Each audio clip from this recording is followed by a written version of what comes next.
This is Mr. Martin. This video is for Precalc Honors. We're going to be talking about exponential functions and their graphs. So a lot of this should be reviewed from Algebra 2. But let's go ahead and take a look at some expressions here. So using your calculator, evaluate the following number, round your answer to 3 decimal places. So if you recall, one way we could just substitute this into our calculator. So we could just plug in 3. Let's try that again.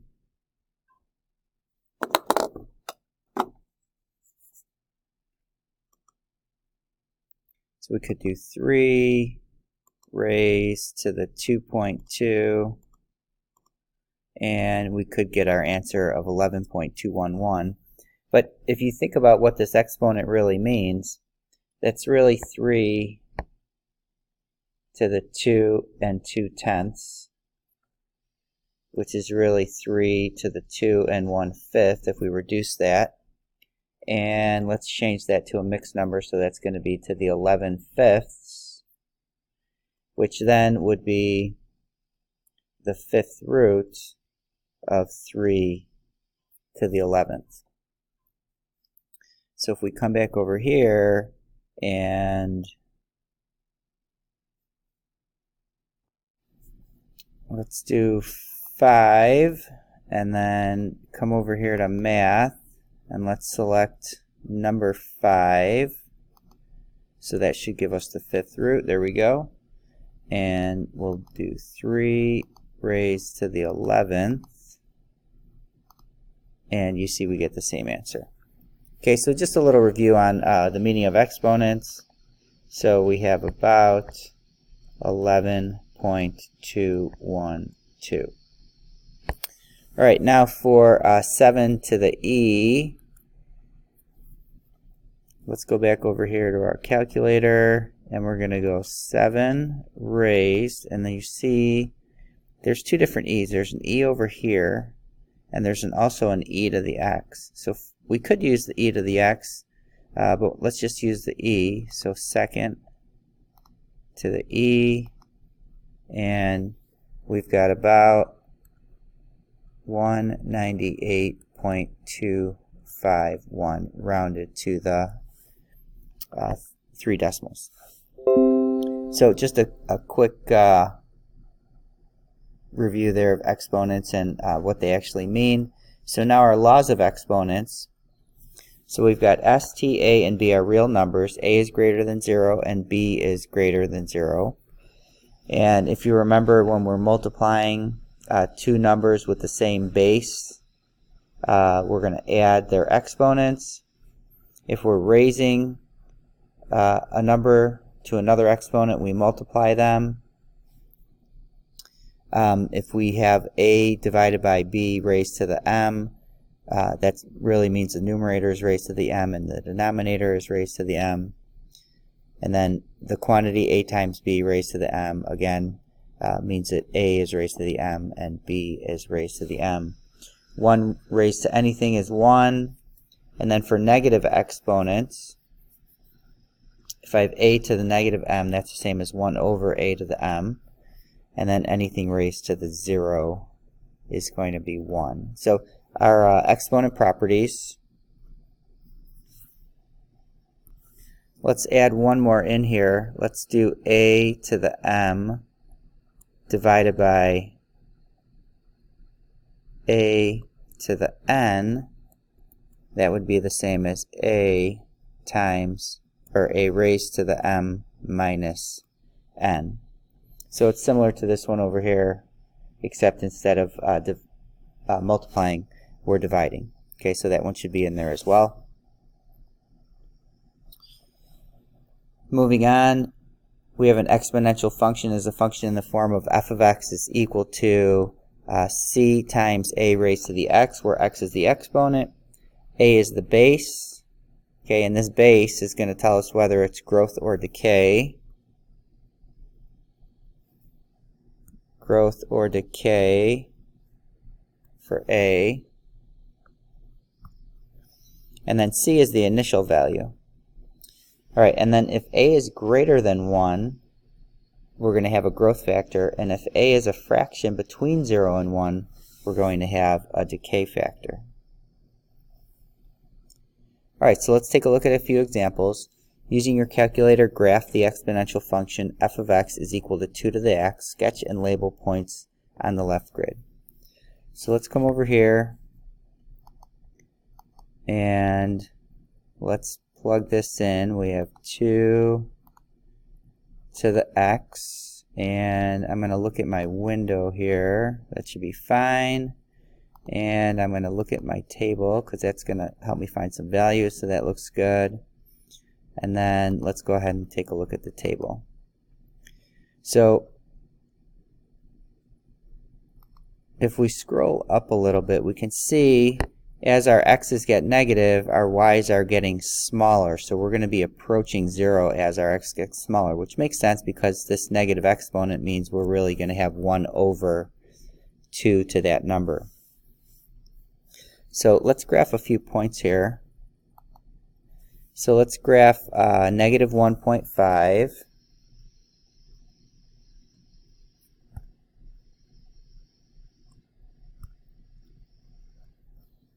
And let's graph 0, 1, and 1, 2,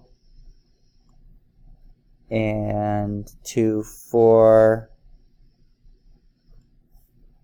and let's do one more, 3, 8. It's going to be over here, and let's go ahead and connect these. So it's going to be very close to 0 over there, and then it's going to go up. Okay, so this is the general shape of an exponential equation. You could see when x is negative, it's going to be approaching 0 as we go to negative infinity, and then it's going to approach infinity as we approach infinity in the x direction. So sketch and label. So we've got some points here. This point here is a key point. Okay, so anytime we raise something to the 0, it's always going to be 1. So let's talk about f of x is equal to a to the x, where a is greater than 0.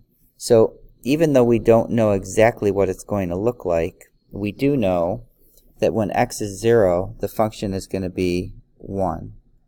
So we know we have a point here, and we know as we go to the left, it's going to approach the x-axis. That's going to be an asymptote.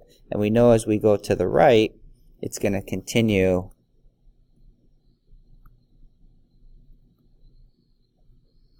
up to infinity. So we're going to come in here, and then once we hit that, we're going to go up. So it's going to have the same general shape as 2 to the x. And then depending on the value of a will depend on whether it goes up slower or faster. Alright, so using your calculator, graph the exponential function f of x is equal to 1/2 x. So let's come back over here. Let's make this 0.5 now. And let's take a look. We never actually looked at that graph, but we graphed it. Alright, so you can see this one now, it starts up at infinity and now is coming down to 0. Again, which would make sense because now when we have a negative exponent here, this is really going to be 2 to that exponent, and then 1/2 raised to some positive exponent is going to get us a smaller fraction. So if we look at our table again, we can see we still have that 0.01, and now our values have flip-flopped. We have the larger numbers to the left of the y-axis and the smaller numbers to the right. So let's go ahead and graph some points. So we've got 0, 1 again, and negative 1, 2, and negative 2, 4, and negative 3, 8, and then 1, a half, and then we have another one down there. And let's go ahead and sketch in a curve. So really it's just the reflection. We'll pretend like they go through those points. It's the reflection of this graph here, y equals 2 to the x.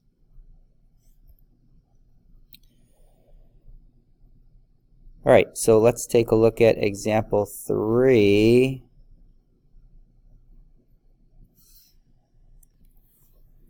Let's go ahead and rewrite this. So I'm going to write this as f of x is equal to 1 over 2 to the x plus 4. And I'm going to rewrite it one more time. I'm just going to take this 1/2 and put it in parentheses and raise that to the x. That's an equivalent form there. So we can see I've got my 1/2 to the x, which was the graph from the other example, and then we're just going to shift it up 4. So basically what we're going to have here is graph of f of x equals 1/2 to the x shifted up 4 units.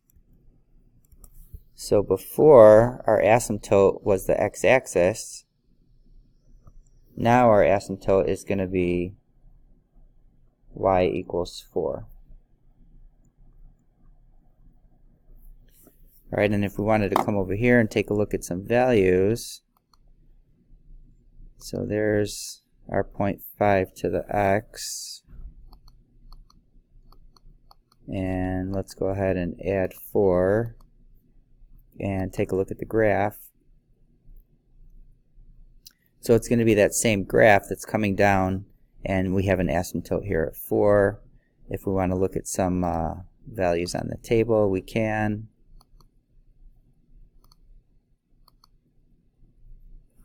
So now you can see all these values have been shifted up 4. So now instead of 0, 1, I've got 0, 5. So let's graph a few of these points. So 0, 5. And I've got 1, 4.5. And then these are going to be getting lower. And then -1, 6, and -2, 8, and then the next one's going to be off the grid there. So again, it's the same graph as before, except it's shifted up 4 units. Alright, now let's take a little closer look at the number e. So the number e is defined as the number that the expression 1 plus 1 over n raised to the n approaches as n approaches infinity.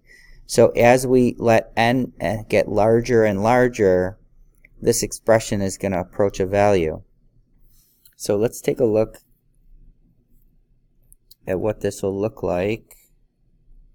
I'm going to go ahead and plug this in. So we're going to have 1 plus 1 divided by x, and then we'll raise that to the x. And let's take a look at what my table's doing. We could start that at 0, and I'm going to change this to ask, so we can just plug in different values.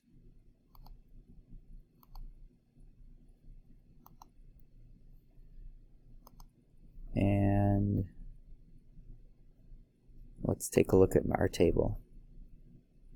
Alright, so let's plug in some values here. I'll just call it x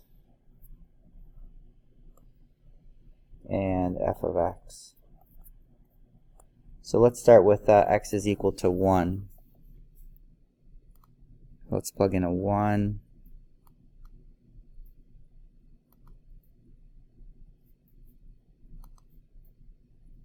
And we get that f of x is equal to 2. So now let's try 10. 10, we get 2.5937. All right, let's try 100.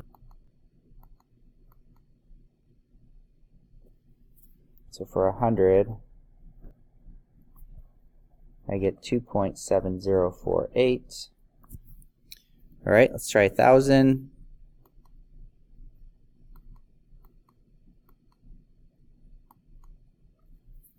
So for 1,000, we get 2.7169. All right, let's try 1,000,000.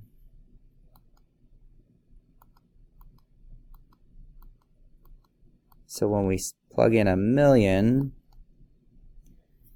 so for 1,000,000, we get 2.7183. So you can see that we're approaching 2.71 and something, and as this x gets larger and larger, we're going to be approaching a value. So if we wanted to just look at an approximation of e to 3 decimal places, we would have 2.718. So, and if you're in science, you may have seen this number before, and we'll usually use the E key on our calculator, but if we are going to approximate it, 2.718 would be sufficient to do that. Alright, so I'm going to end this video here, and we will continue in the next video. We're going to look at a graph of a function that involves E, and then we'll look at some other examples. As always, make sure you get any of your questions answered, and we'll see you in the next video.